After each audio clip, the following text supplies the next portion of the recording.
so that people can see it later. And welcome to the panelists, welcome to the participants for a conversation around co-working and what the heck that looks like here with COVID-19, some of the impacts, not just now in the recovery, but moving forward. What is the future of co-working? There's been a few webinar sessions, and I expect there's going to be a few more as we kind of advance the conversation and try and figure it all out and support each other through it, ultimately with keeping the entrepreneurs and the members in mind and what's best for them. Thank you very much, everybody who's hopping in for the attendees. I had about 50, 60 people rock up for this, sign up for this, so we should be seeing a pretty good crowd, which is going to be good. If you are watching as a participant, this is a bit different as we would have experienced by now over the last 6 or 8 weeks. Typically, when you go to a physical event, we ask everybody to be quiet, to be respectful and polite. Here, use the chat to your heart's content, introduce each other, let each other know where it's from. If you have a question, we do have a Q&A function. So you can go in there, you can ask your questions there. If you ask a question in the chat, it's probably going to scroll through and we might miss it. Between Di and I, we kind of watch that a bit and introduce it into the conversation. But if you have an actual question for the last 20 minutes or so of the session, make sure you get in the Q&A and you can kind of upvote other people's questions and interact that way. Just by way of introduction, we've been running these events for the last 6 or 8 weeks, ever since the COVID impacts started. And these are by the roles in the ecosystem, as we call it, or those who support entrepreneurs and innovation across Australia, and it's by us and for us. And so we look at everything from government procurement of innovation support to how do co-working spaces manage, to how do you develop the best programs for innovation hubs. And so it's supported by a Slack channel, which all of you will get a link to, for leaders in the Australian innovation community. Where we can kind of work through these challenges and bring us together as a nation.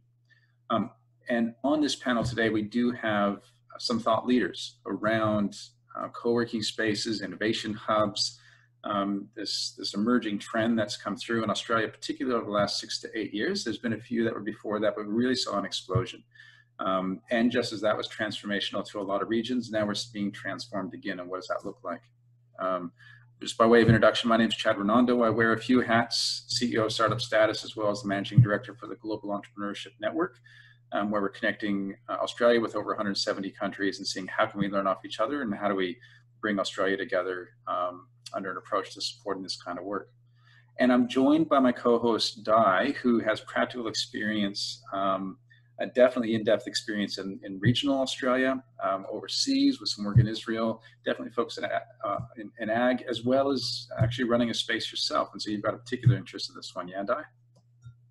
Yeah, I need to learn, and especially from this crew. And it's great to see so many familiar faces here and also in the attendee list popping up. And yeah, I think co-working and where we're at now and how we've changed over the last 7, 8, 9 weeks.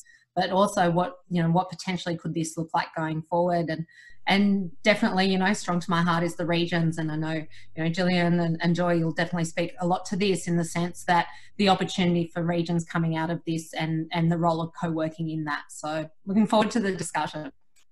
Absolutely, and it's a conversation that you and I have had for some time as far as that central role of the hub and being able to drive a lot of the conversation. It's not just the space, but actually that thought leadership. Definitely in the regions, but we also have, Kaylee and Dan, you're here from kind of the central city models, as well as Stone and Chalk being definitely a thought leader in Sydney, in Adelaide, expanding out, Melbourne. And so you're really able to take that kind of the broad view as well. And so we really have just an exceptional panel from all sorts of perspectives on what the heck this means. And so I want to lead off with a bit of a conversation and a question.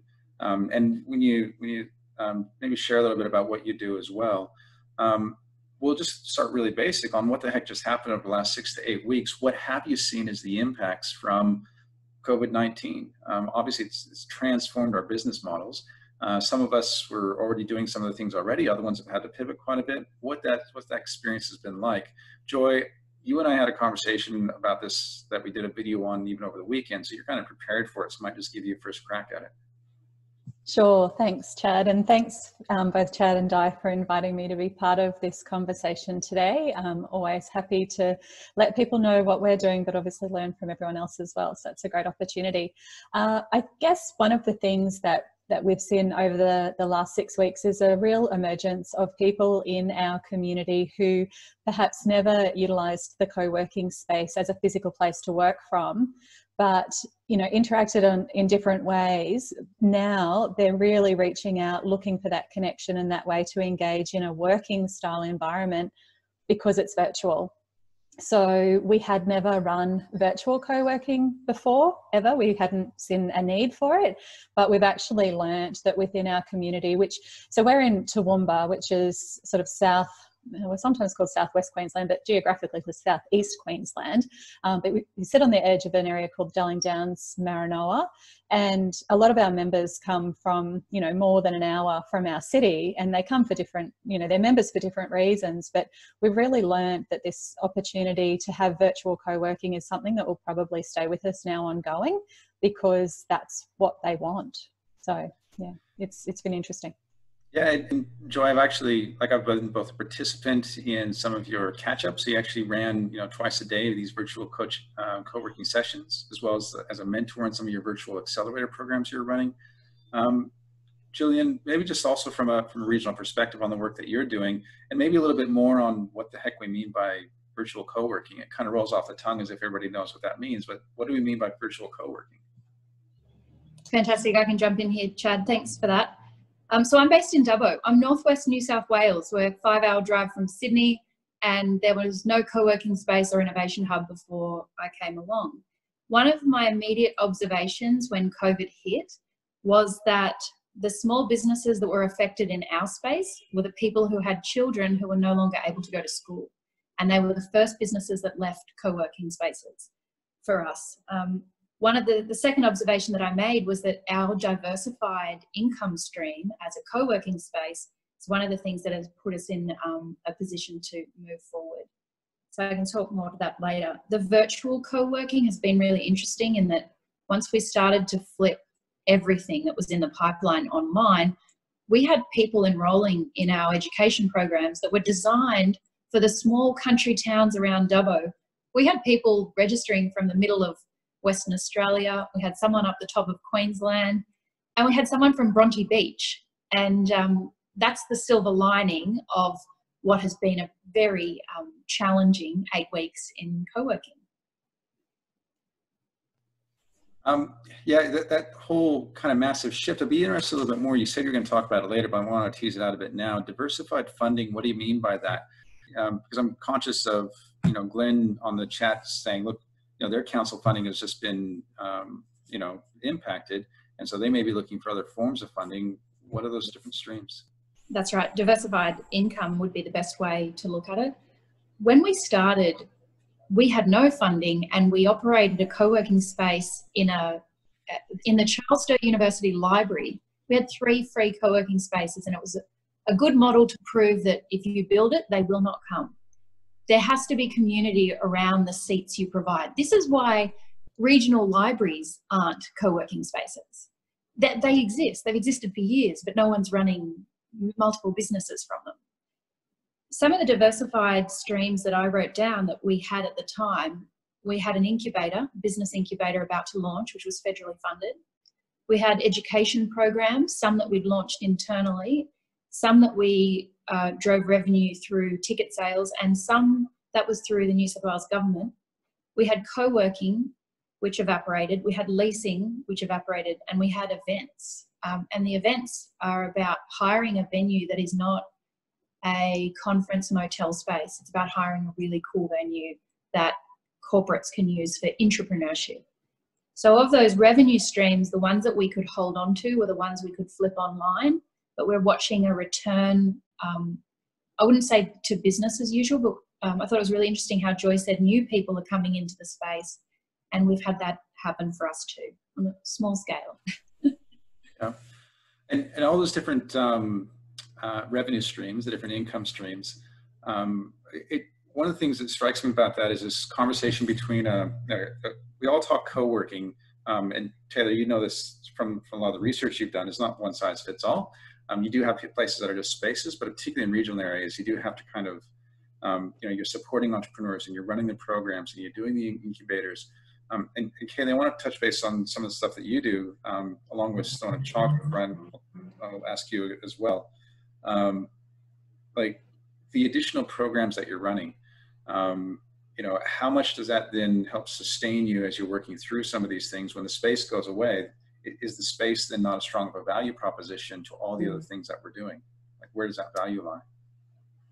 Yeah, absolutely. And I guess as well, just coming off the back of what Jillian said, we're incredibly fortunate that Spacecubed had a couple of things working to its advantage going through this. One of them is that we are quite established in Western Australia. We're in our 9th year of operation. If we were a younger space, I don't know how we would have fared. And as well, we started to diversify our revenue streams about 4 years ago. So we were under less pressure than I think a lot of other people are to quickly understand what that offering may look like. We had already started our accelerator program with our largest cohort of 15 teams, 35 founders. They were due to fly to the US and through to Singapore. They're so upset, but they're so good about it. So we managed to get all of that online, but I think that the benefit of having a structured program already before this hit meant that we knew exactly what we were looking to deliver. It was more about mode rather than content. We also run coding workshops for women called She Codes, which I think as well, similar to Jillian's experience, we've had people previously, you would turn up, there's balloons, there's Beyonce pumping, we have cupcakes, they have dance breaks, and we have a whole day of making coding fun. I have attended. I do not enjoy coding. I enjoyed my time at She Codes. But we had people from Singapore have been signing up to participate. So there is opportunity. I'm not going to lie, the closure of this space, space and events is obviously a really large part of our revenue. One of our landlords has been flexible, one has not. And we have close to 8 floors of co-working, and we were at 90% full when all of this occurred. So while it has been amazing to have those diversified revenue streams, we have a little bit of state level funding for some regional work, but we're not funded in anything else that we do. So in some ways that's given us flexibility to move quite quickly. But at times like this, then those other corporate partnerships and I guess ticket sales and things can be quite touch and go according to how the finances of that sector is going as well. So some wins, some losses. Yeah, thanks for that, Kaylee. And like, it's an interesting point that, like, even though we can diversify, the bigger we are, it can be a bit of a challenge. Like you said, 90% capacity, that has to go somewhere, and that can't help but have an impact. Dan, from a major, you know, one of the leading hubs in Australia, Stone and Chalk, what's been the impact that you've seen, and maybe some of the plus sides out of it, but also some of the challenges that you've experienced? Yeah, well, it's good to be with you guys. It's been a bit of a roller coaster. I think I mean, we are leveraging a significant impact network, and we've helped something like 140 founders access over 500 million in funding. And because of that position we're in, I think not everybody has necessarily been coming to us thinking, well, where am I physically working and with whom? There's been this message over the last few years that we've developed around what networks do you have access to? What kind of support are you getting from joining Stone and Chalk? And we've certainly doubled down on that part of our value proposition over the last few months as we've transitioned to online. And I guess two of the big pieces that we focus on is that customer piece with our corporate partnership network with some of the largest banks and insurance companies, as well as others. And then the capital piece, which is about structuring raises and supporting founders through that process of accessing funds. Both of those transition to online relatively well. But I guess the roller coaster that I've been speaking about earlier was kind of this initial like, oh, I've lost all my friends. And when you work in this kind of environment, you become friends with all the founders. And then you go with them on that journey of being like, heck, they're dealing with some very real stresses around what the future looks like, around investors not committing. And then in Adelaide specifically, we've been really fortunate that we've had some great success stories where our health tech and a few other organisations have actually come out stronger so far, and some have closed rounds that we perhaps weren't sure they were going to. Some have seen massive increase in customers like Care App and Personify. So it has really been a mix of experiences through this process. Yeah. Yeah, and it's interesting that you raise that because we are seeing obviously different segments of the business community. Some if they're in health, or some aspects of consumer engagement are really taking off. Other ones, if they're in tourism or other aspects of retail, are really hurting. And almost spaces, even in the conversation we've had and the few people who have spoken today, there's been some ups and downs. And there's some that have just really eased that transition to virtual. Maybe they're smaller, more nimble. Other ones, maybe leveraged a bit more on the actual rent type side. And for somebody who's seen all extents, Taylor, you've done a significant amount of focus in this area, literally written a book on co-working, and have a real good kind of ear to the ground of what's happening across Victoria in particular with Innovate Melbourne. What are you seeing across the state, and maybe some of the stuff in the regional areas of Victoria that you've heard about?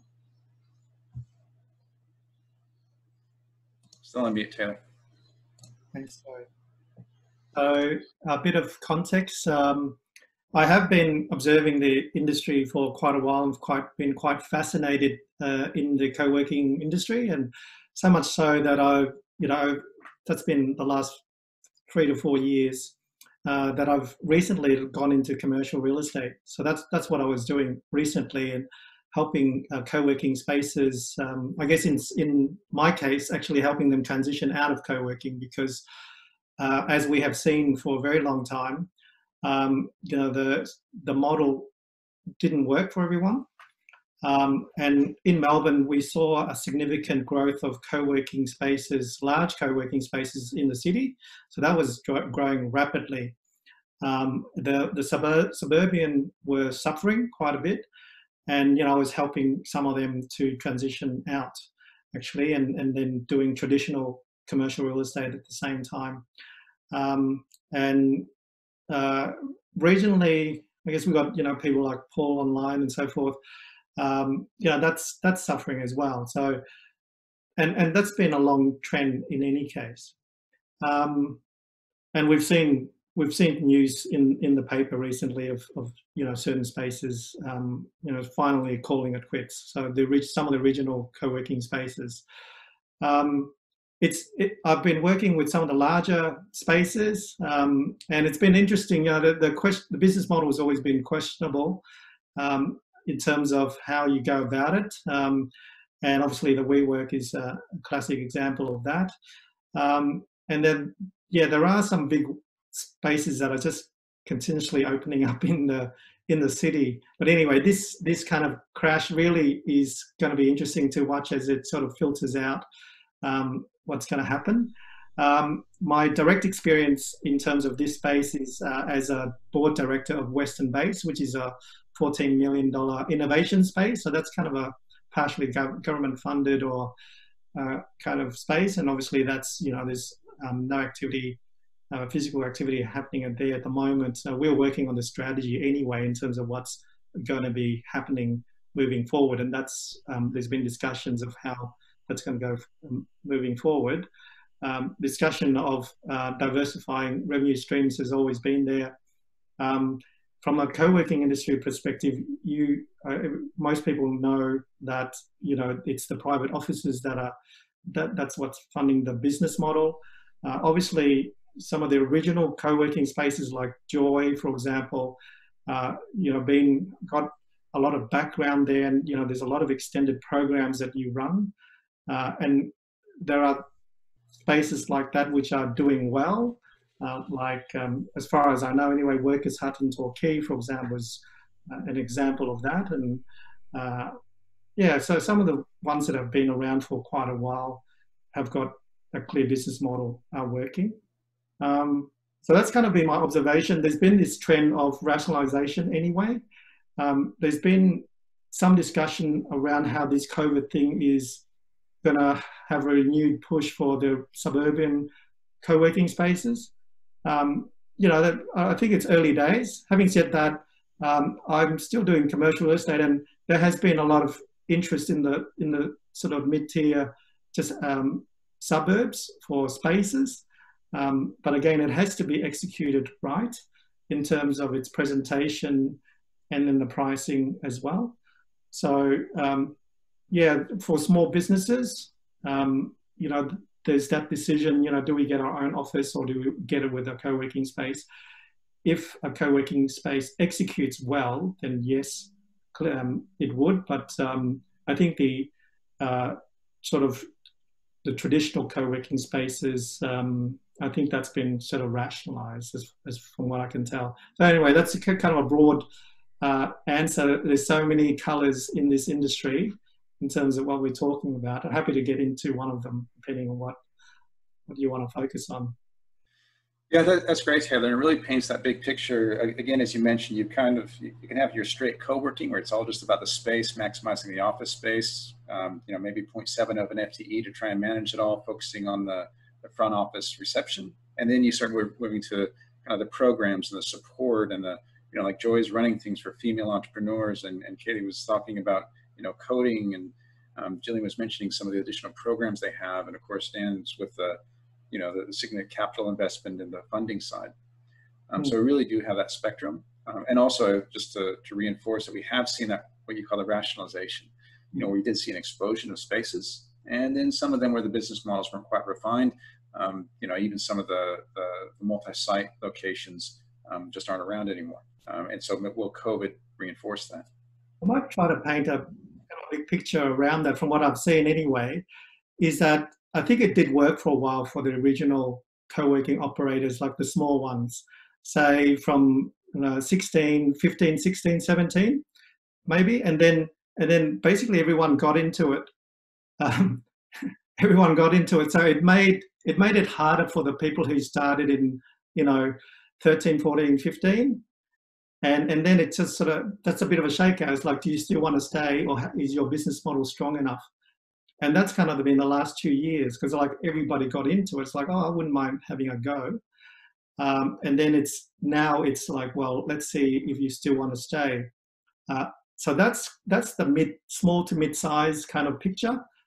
The big end of town, you know, that's more of a hardcore real estate play. So again, it's kind of a similar picture as well. It's like, well, there's a few people who are doing well, and then the big investment firms, whether it'll be in Asia or something, coming in, including WeWork, and then there'll be a bit of a shakeout in terms of like, well, you know, you got to make it work. So at a certain point, the capacity goes too quickly, potentially ahead of the market. But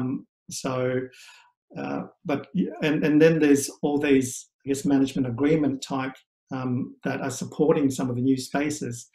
But it'll be interesting to see what this COVID thing is going to do with that mix as well. So yeah, interesting to watch.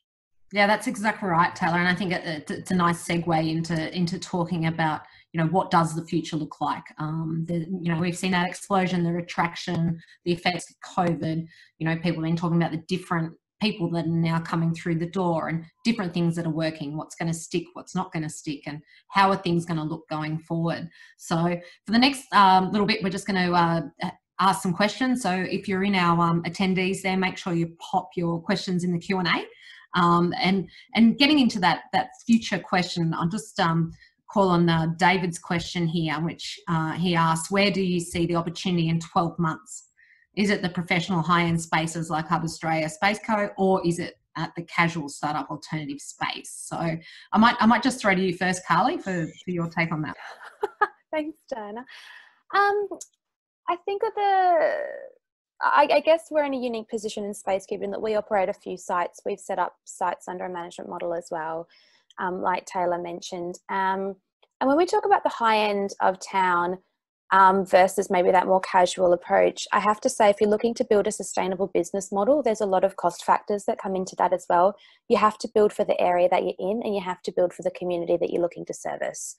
So for example, if I was going to look at one of the mid-tier suburban areas that Taylor mentioned, if it was a sort of a middle-class area, people want to be near a school to pick up their kids, I'd probably make it a little bit more high-end casual. But if you're looking for something CBD based, well, then you probably are looking these days to go something more in the direction of a Hub Australia, which is a beautiful fit out. They build stunning spaces, but it's particularly targeted at a certain market, and it comes with a certain price tag. So I think that we will see some will do well, some won't do well, but I think it'll really come down to demographic that they're looking to service.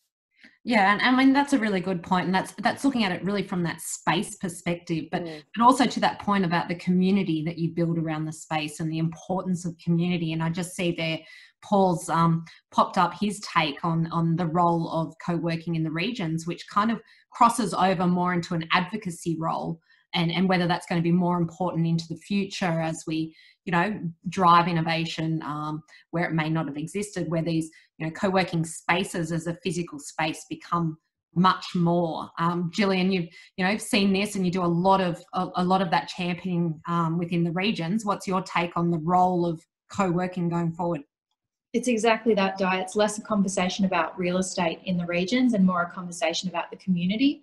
And I have a fantastic young woman that works for me, Malika, who she sees the big picture, and she said, this is not real estate. This is a movement. This is a conversation that happens outside the building. Nick Smook from rural Utah, he owns the Innovation Collective. It's a really great example of innovation in regional communities. He started without a space. His organisation floated across town, you know, cafes and old buildings, and eventually got its own site.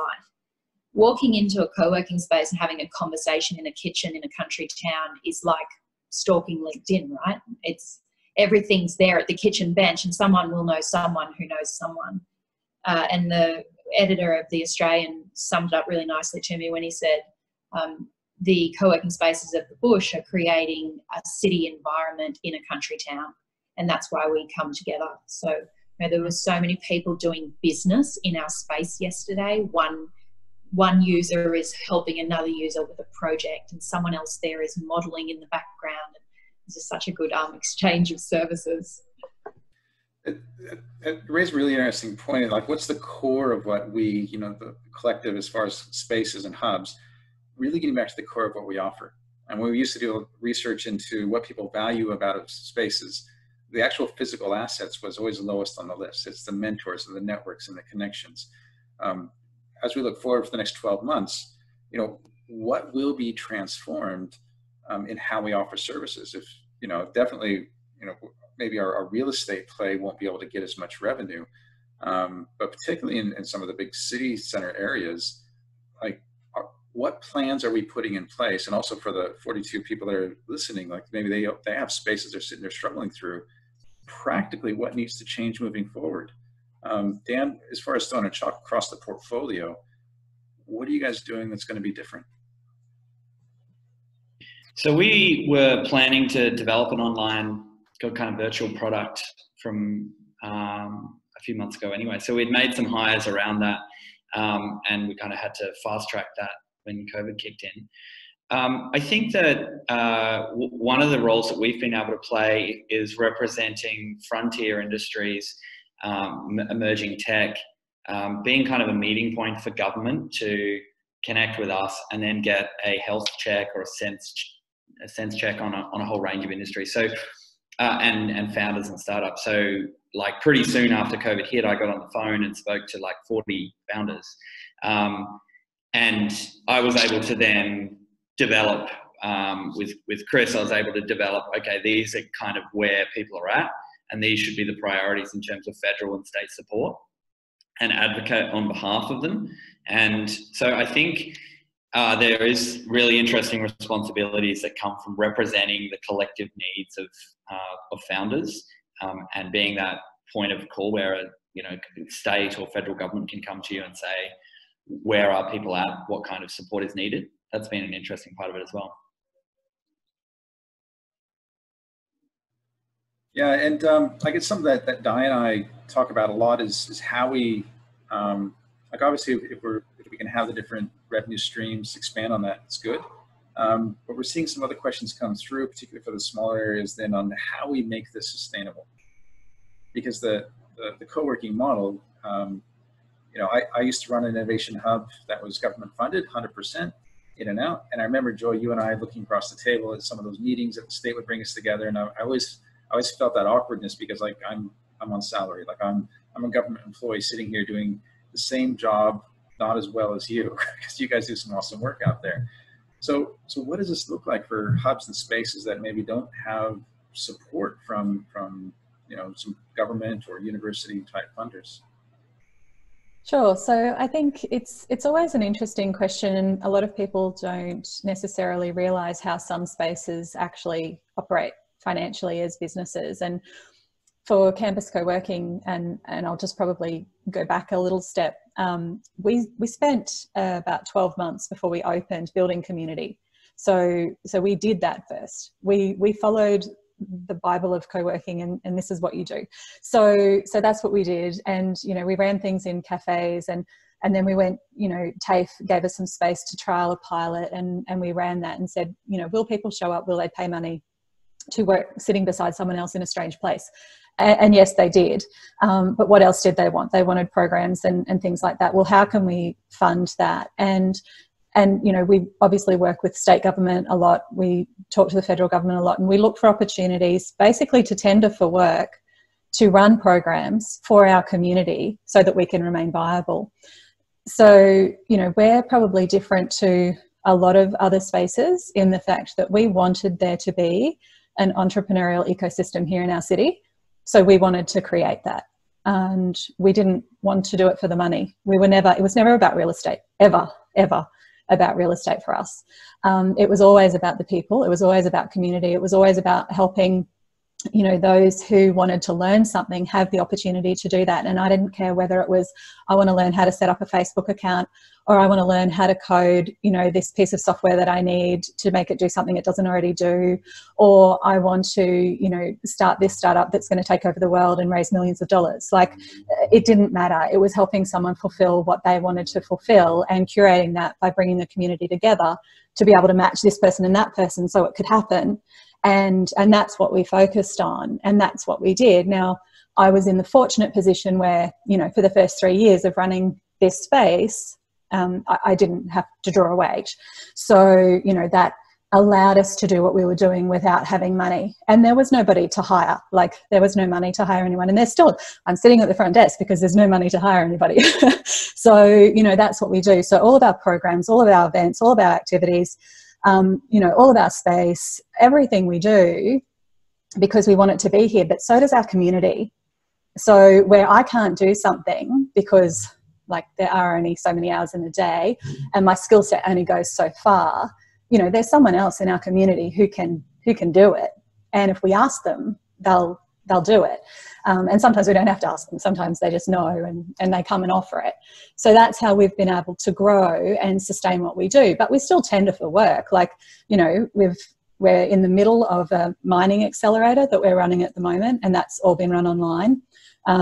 We've just wrapped up our migrant program, and unfortunately it's not kicked off straight away again because the federal government pulled the funding and didn't make decisions on it until post-COVID. And it's like, what the fuck? But anyway, you know, do you think these people don't need to learn these skills because there's a virus? Like, you know, that sort of stuff is really annoying because it just stops that flow of people learning and taking, you know, the opportunity that exists to better themselves and grow. So, and that's what we're here for. So those sorts of things, you know, we're always looking for those opportunities. You know, we run coding clubs every Saturday for kids to come and learn how to code because that's what we need in our community in the next 5 years and 10 years.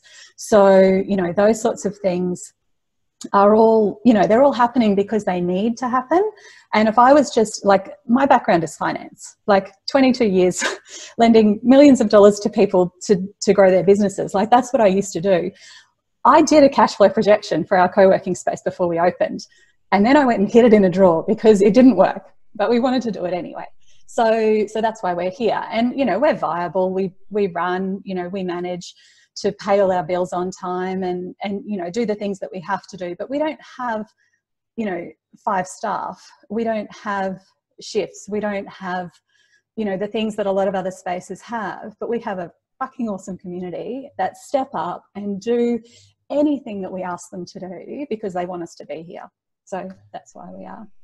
Yeah, and the passion comes through, Joy, and you touch on like the funding models, you know, and typically it's one of the 5 funding sources, whether it's private individuals or philanthropy, like you guys have done, of investing your time and the volunteer in the community up, and that can have a certain flavor and approach. You've got government, you have university, corporate, or venture capital, and supporting these is some form of subsidy. And quite often, as Jillian was mentioning, it's a bit of a diversified approach on trying to attract multiple types to make it more sustainable.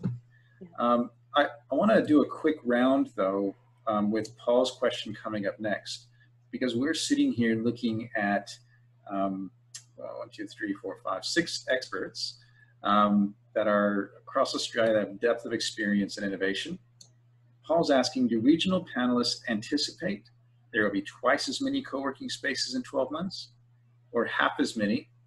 And what will they look like? So I want to do a speed round of about 1-minute answers each to get your prediction for the future as you whip out your crystal ball and draw on all your experience in 12 months time. We're recording this so we can hold you to it.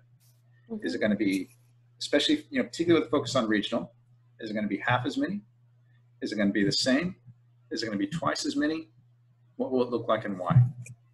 And I might put, all right, Di, go for it. Give everyone else a bit more time. So, I mean, really from my perspective, from a regional hat, I see probably not quite twice as many, but an increase definitely. And I think that's purely because the co-working spaces is part of that fabric of livability of our regions, which so many people will be seeking. So that's my take. Maybe not twice, but a few more. Di, you pick the next person. All right, Joy, you're next to me. I'd have to agree. I don't think it'll be twice as many, but I think there will be more because more people will understand that they can work from home, but that's not always awesome, but working near home is better, and living in a big city isn't necessarily sustainable. All right, Joy, who's next? Jillian. Good call, because my comment ties back to you, Joy. Your story is so similar to ours, starting in a free library at a university, bidding on tenders, pulling in volunteers, and I am a volunteer at the Exchange. So I believe that there will be more, but they will emerge because there'll be more Joy Taylors, Jillian Kilbys and Di Somervilles in our regional communities. And I know of 3 sort of emerging spaces that are appearing in very small regional towns. They're not live yet, but they will be. And they are the result of this one person moving to town and one person saying, my town needs this and I'll make sure it happens. Absolutely. Role of leader is so critical. Jillian, who would you like to go next? Go, Carly. Thanks, Jillian. I'm going to say stay the same, but I have got very limited experience to just the regions in Western Australia where we've currently, I think there's just one space coming up in the largest higher density node. WA is quite different. We're quite spread out. There's quite scattered population density. It takes a good 12 months to get a co-working space up and running, even once you open the doors, as I'm sure we can all appreciate in this panel here. I'll be delighted if they just stay open for that period of time and actually make it through that first really critical perspective. But I would just like to throw in a comment, and it might be an unpopular comment on this panel, but I will say I know that there's a lot of encouragement to seek funding and external avenues when you first open a co-working space. I have to say that from the experience with Spacecubed, I don't believe that is entirely right, dependent on where you open. I do not think that there's a one-size-fits-all business model for this. It really depends on your rent, outgoings, and how long you as a founder can afford to remain on either unpaid or a low salary before you need to look at that stuff as well. So I think it's so important to everybody's experiences, but also to have a look and do the numbers yourself, reach out to other people. I think anyone on this panel is available, we're available, have a chat. There's a lot of ways to skin a cat, and you have to find the right cat skinning for you. That didn't work out. It was a good shot. So she's staying the same, and if you want to learn how to skin a cat, then Kaylee's your person. Cat skinning. And I'll throw that to Ryan. Thanks. Ryan, sorry, Dan. Dan's up. Yeah, sure. Unfortunately, I think there'll be less. I like Joy's story is inspiring, and I think if there's enough Joys, you know, in the world, you can get stuff off the ground. But there's a lot of other pressures that people are responding to at the moment, with family, out of work, and that kind of thing, which means that even where there are people like Joy, they may be feeling more responsibility to their immediate circle of influence. And we have the benefit of securing that state government funding. So I come from a different perspective, but I just see it being a bit less likely that state governments and councils are going to be shelling out money for this, because it's a little bit trickier to demonstrate the return. So yeah, I think I'm well and truly on the other side of the coin for that question. Thanks, Dan. So a little decrease there. Everybody, and I think reading through some of the chats, the presence of a Joy or a Jillian definitely plays a key role. And which I think leaves Taylor. What are your thoughts? 12 months, up, down, the same? Well, it's always been more in any case, so I think that will continue. I'll give 3 reasons why it will continue. So the last GFC saw the last massive growth in co-working spaces, so we're coming into that. The second reason is there'll be a lot of empty spaces, so there's opportunities for lower rent and more opportunities.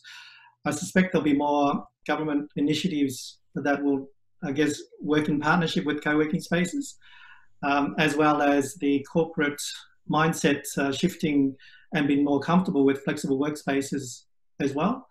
I do put a caveat on that. Well, I hope that future co-working spaces will be better designed. You know, there's OH&S consideration in the future, and you know, there's probably some sort of technology consideration as well. So you know, there's all that will sort of see the next wave of the style of the co-working space in the future, assuming we don't get a vaccine and we sort of have to operate in this way. Yeah. Yeah, so more and different. And Dan, you raised a really interesting point. It ties into some of the other conversations that have been happening here in regards to this whole notion of seeking funding as compared to seeking revenue for a product that you're delivering. And I think any one of those 5 sources is all around that. Even though it can feel like funding from government, they're actually paying for a product. They're paying for economic diversification. They're paying for brand awareness. They're paying for investment attraction within that particular aspect of their portfolio. And potentially one of the things I'm hearing from this is that, you know, this is forcing a little bit of a focus on what is that value that we're delivering, whether it's physical space or not. We still have to deliver those outcomes for those people that are buying a service. But our ability to do that is challenged. We can't get over that. So even though a lot of people on the panel says, yes, we're increasing, Anna's raising a really good point, saying, look, mate, how do we, she doesn't use the word mate, sorry, I threw that in there. How do we resolve the increase in our running costs, more cleaning, less density, rebuilding, and adjusting fit outs with the hits our members are taking financially if their industry clients are impacted severely by COVID-19? Do co-working spaces increase the price and become prohibitive for those financially worse off in the circumstances? Any ideas how to bridge this gap? We need to acknowledge that this was already a distressed business model. We're servicing a clientele that often doesn't have the money at a business model that often can have high cost of delivery. Now it's even more of a challenge. Maybe a couple of panel members, how do we deal with that? I'm happy to jump in a little bit for ourselves. So just in terms of our costs, we haven't actually seen that our costs have changed significantly. Unfortunately, we did have a part-time staff member that we lost. So we've you know, dropped that cost. She wasn't eligible for JobKeeper, so we couldn't keep her, unfortunately. But otherwise, our costs haven't changed a lot. And that's because we do a lot of things ourselves. As far as our tenants go as well, though, whilst we do a lot of work and a lot of our members are entrepreneurs and startups, they're not actually the tenants of our space. Our space is occupied by, small businesses or remote workers who work for larger organisations that are based, in Melbourne or Brisbane or wherever. So out of all of those who currently, rent space from us on a regular basis, we've had one person ask not to pay their rent for the month. Everyone else has paid, and we've had one tenant move out, but they've actually moved out because they occupied 2 offices with us, and they've moved somewhere where they've got 3 because they're expanding their business, and they've just moved out this week. So, but everyone else has stuck with us, and we've probably only had we have only had 2 people asked to defer their membership for the month. Everyone else has paid, and most of them said, look, we're happy to keep paying. It's kind of like internet cost, and we pay it at home, we pay it there, it doesn't really matter. So yeah, we don't see the need to increase our pricing at all. We've made some adjustments in our space physically, but the general structure of our space was already physically distant enough. We've just put up some little barrier screens between the desks, but being in true startup style, they are made of cardboard and they're stuck up with tape and they're working. I love that. So that's it. Gold. But no, we're not. So, yeah, hopefully we're not going to turn into that Dilbert style. They won't be there forever, but they're there for now. But yeah, so I, for us at least, our expenses haven't changed, and whilst our landlord won't talk to us about the rent, we've just told him we're paying half for 3 months, and that's what we're doing, and he hasn't evicted us, so we're here. Great. And any other insights as far as, those costs and what we do to move forward and reduce costs by still, being able to keep ourselves afloat and servicing those that need us most?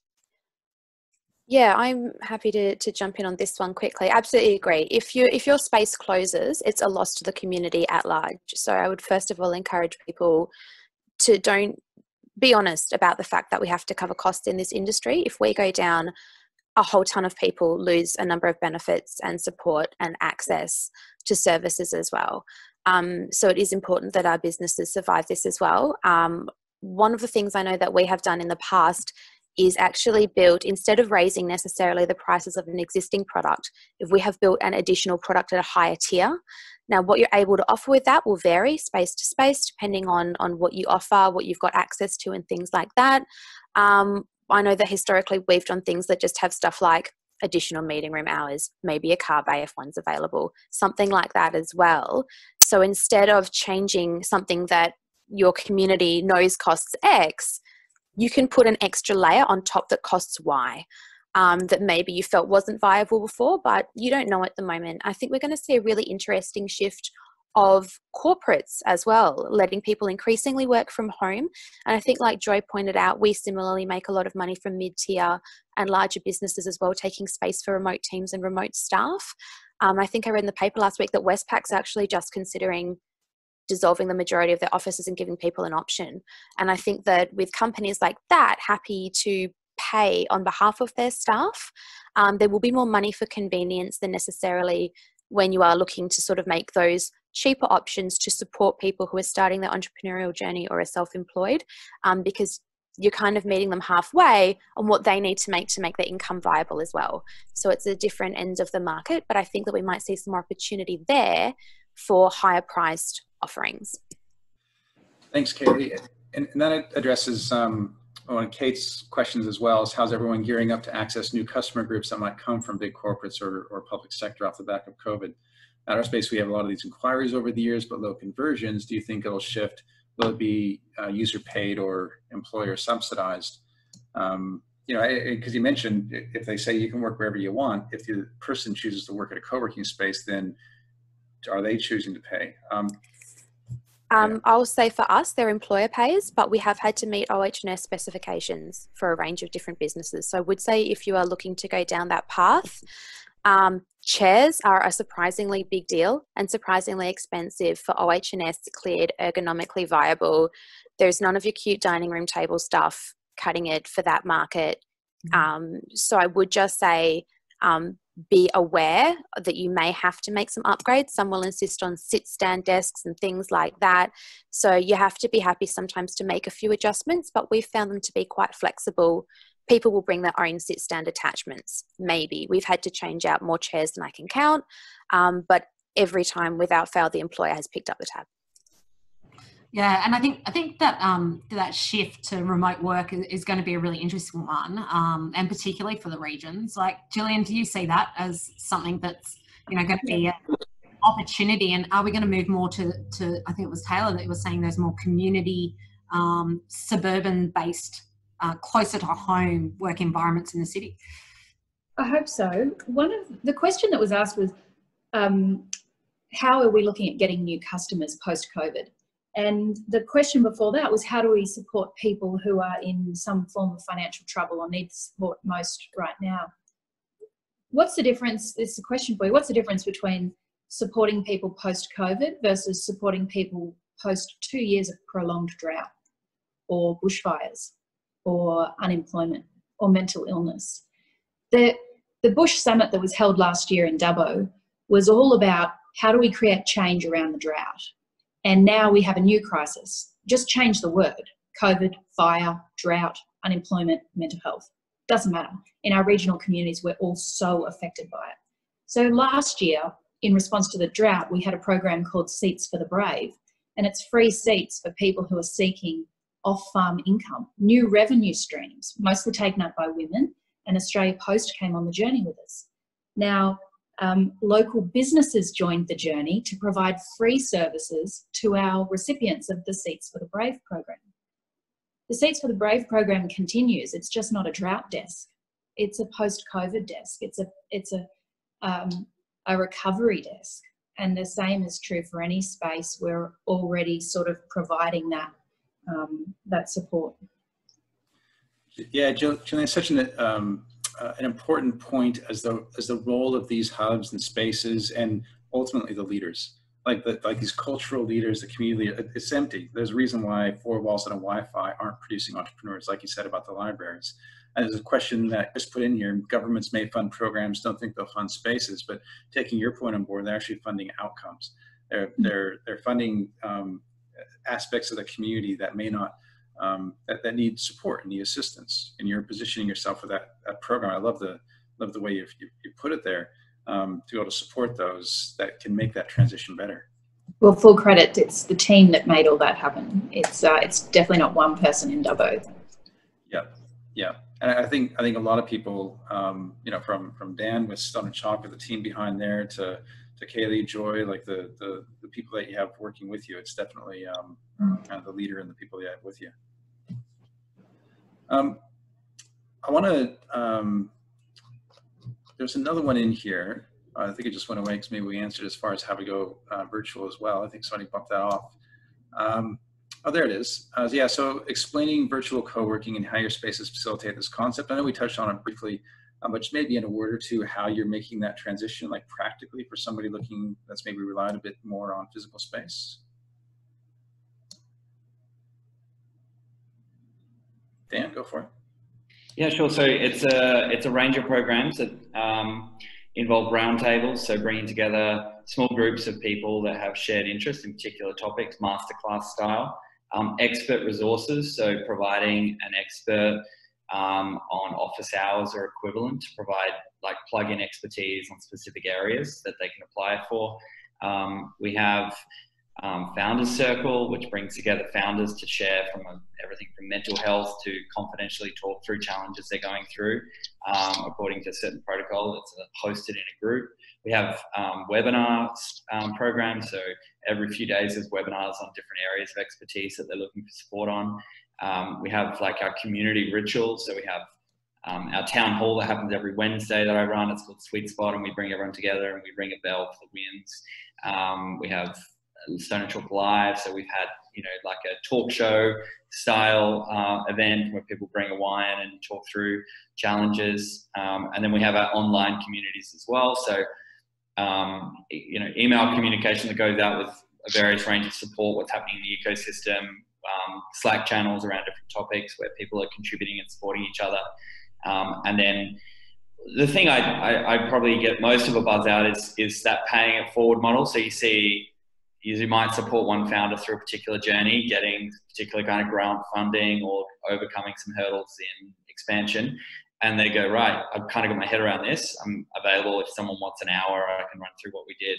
And then they go and do that. And so that's where you kind of get this great community coming together, and they're going, hey, Nick helped me with this great thing. It was awesome.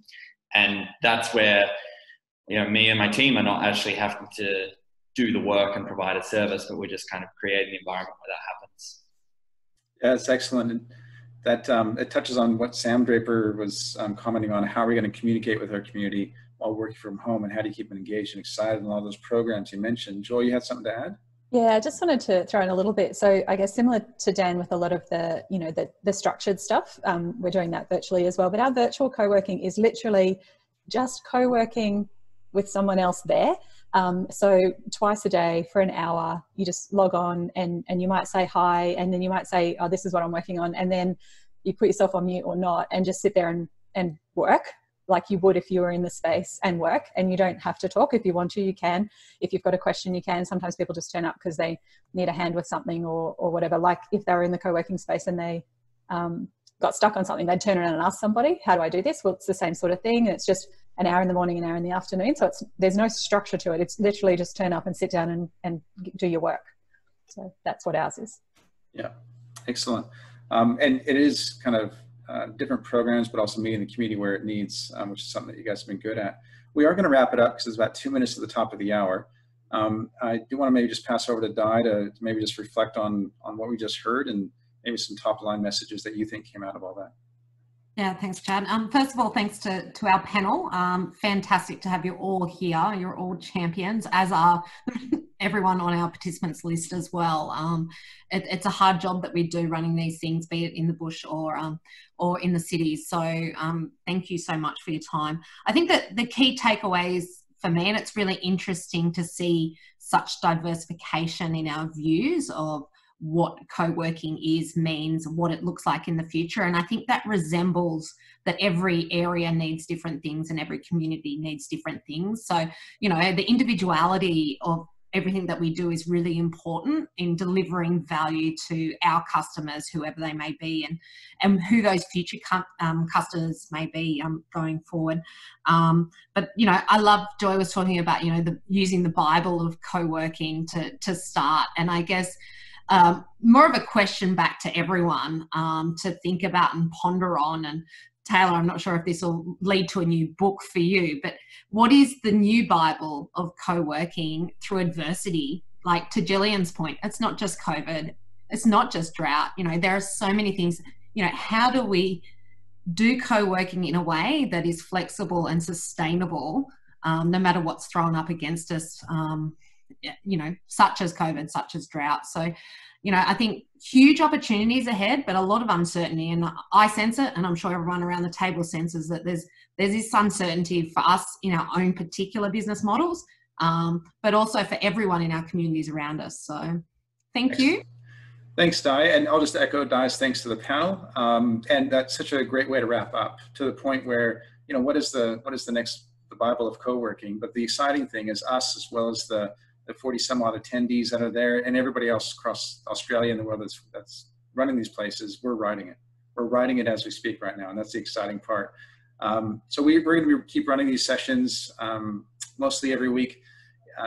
Thank you very much, everybody who showed up. We are going to stick around for the next 10, 20 minutes or so, do a bit of recap, reflection, let our hair down, break out some drinks, and have a bit of an after the chat session, and very likely learn how we can also skin a cat, because Kaylee may be teaching that as well. If anybody wants to watch that, I think she has a few cats lined up. So thank you very much, and appreciate your time.